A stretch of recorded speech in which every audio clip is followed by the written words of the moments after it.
Депутatlar, hürmetli şoförler, katnaşıcılar, sizin bilen Rayon Sovetinin şiratda oturuşuna jaylandık.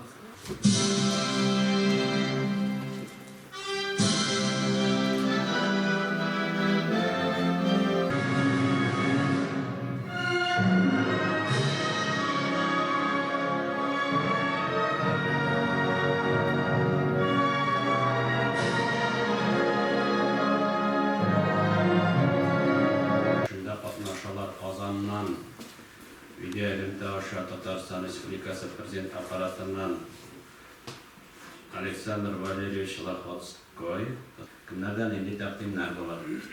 Municipal Rayon Совeti Oturuşu'nun sekreteriydi. Etes Ağıl Birliği'nden Rayon Совeti Deputatı Nasirova Elvira Akın'ın kızın sayılarına takdim edildi. Nasirova Elvira Akın'ın kızın sayıları da şu deputatların kurultayı tavuş verilen soruyor. Bunun aldı da bu gün tartibi boyunca bu oturuşunda kendi biz bu meseleni qaraymiz. Ben tanqabat etdim.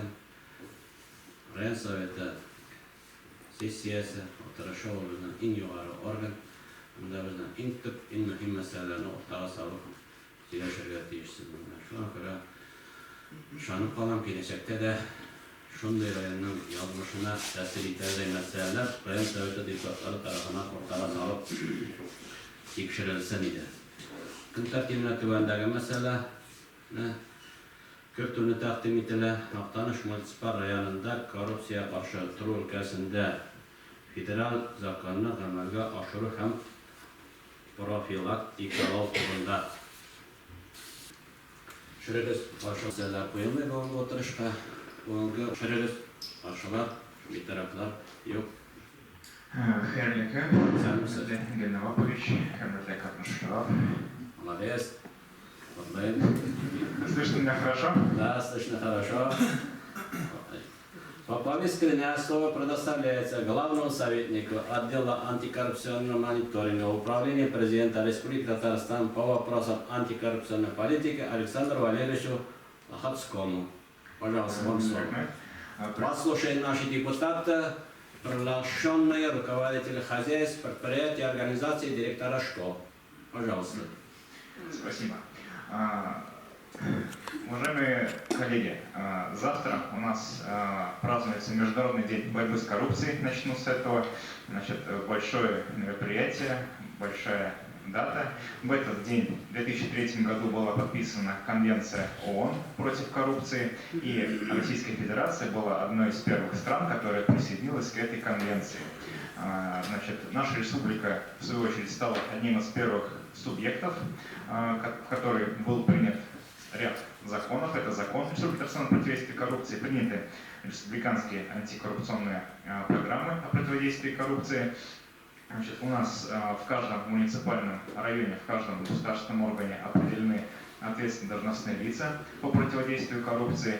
И можно сказать, что за 15 лет работы у нас организована система антикоррупционной политики Республики Татарстан, которая включает в себя нормативно-правовые акты должностных лиц и система взаимодействия между органами госвласти и органами местного самоуправления.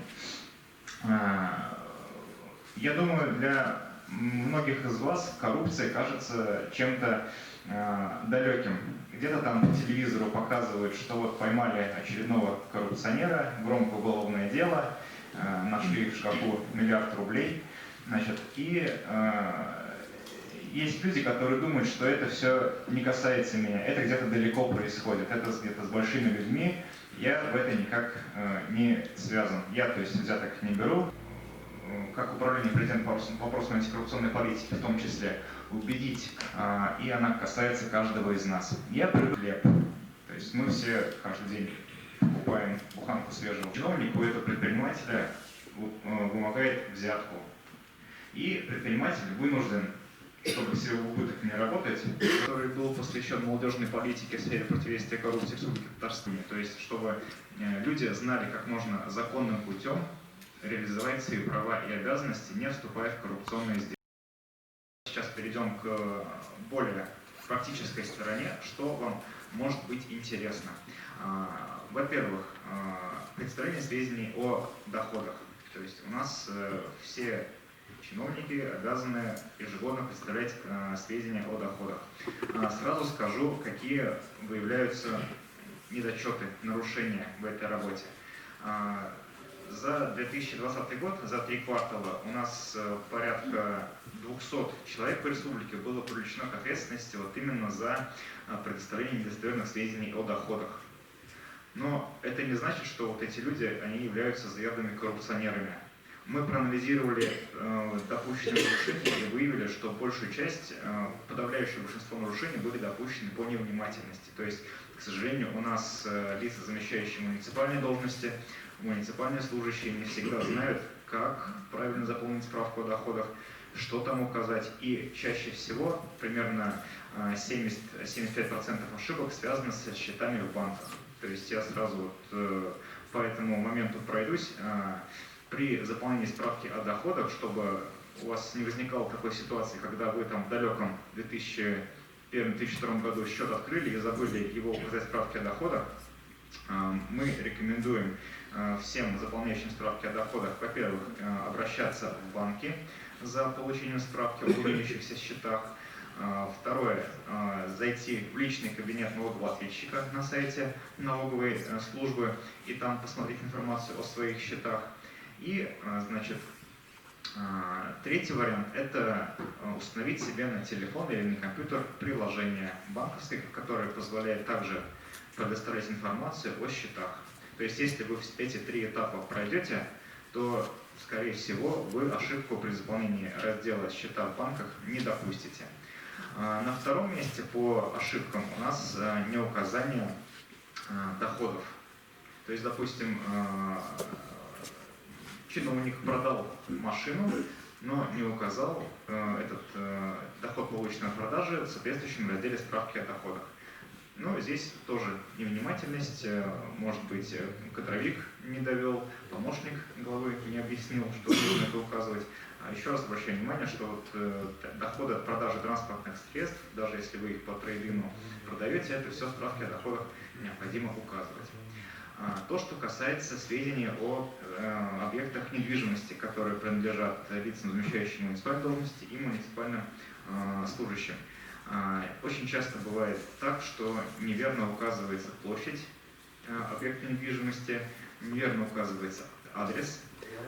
Мы в таком случае рекомендуем, значит, лицам, заполняющим справки о доходах, прям поднимать правоустанавливающие документы, свидетельство о регистрации на право собственности, к примеру, смотреть, что там написано в этой официальной бумаге, и прям исходя из этого вписывать данные в справку о доходах.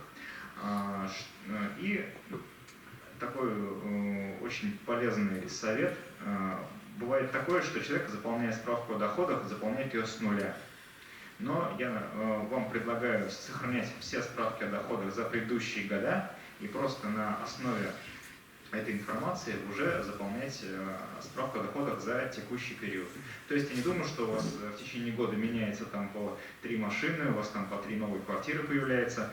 Скорее всего, у большинства из вас все объекты недвижимости, все счета, все остается с предыдущего периода. Поэтому можно ориентироваться как раз при выполнении сведений о доходах как раз на эти данные.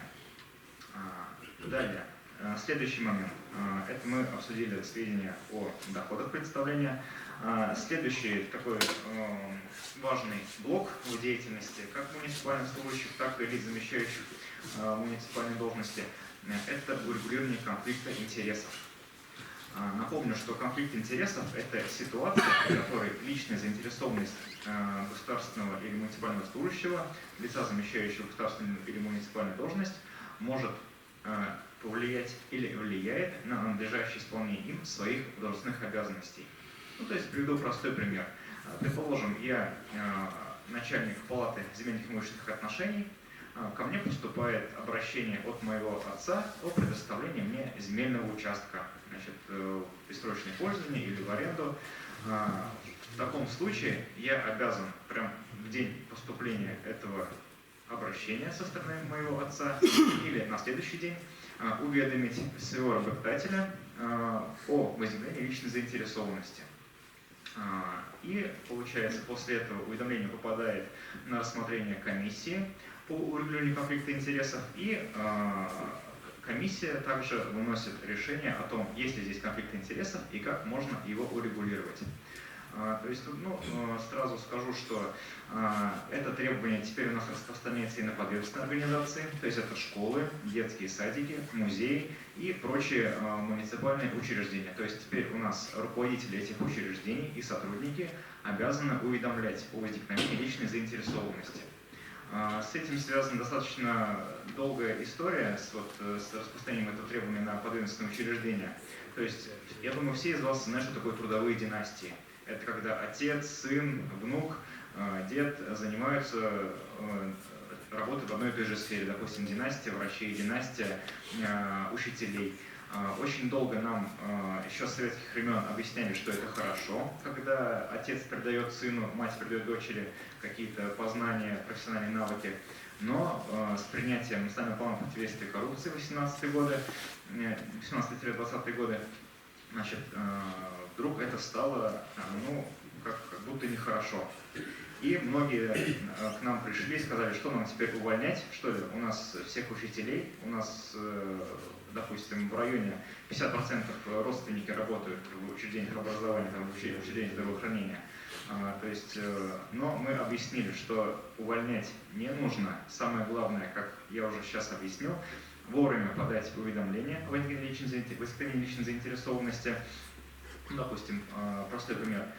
Заведующий детского садика работает и хочет к себе устроить, допустим, своего сына на работу. В этом нет никакого криминала, то есть если заведующий детским садиком сразу об этом уведомит соответствующую комиссию, то есть что он планирует принять на работу своего сына. То есть здесь комиссия сразу же не скажет, что нет, ты не можешь принять этого человека к себе на работу. Комиссия может принять любое решение, которое у нас есть в законе. То есть, допустим, заведующий этим садиком, он не будет подписывать документы о начислении премии, начислении заработной платы, другие учетные документы, а делегирует эти полномочия другому лицу.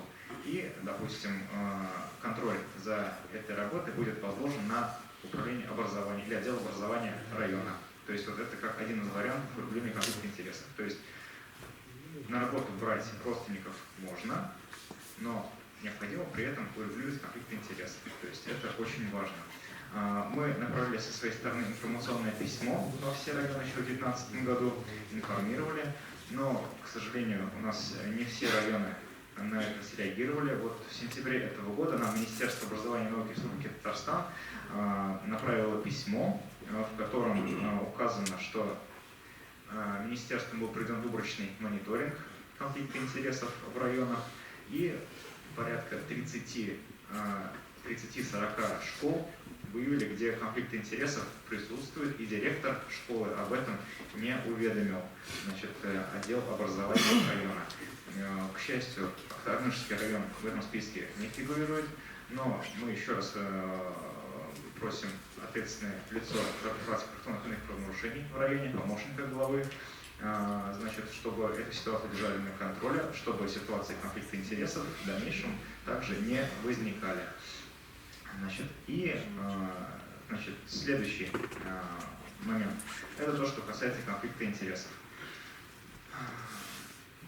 Кроме того, мы обращаем внимание на работу по антикоррупционному просвещению, антикоррупционному образованию, которое проводится в районах Республики Татарстан.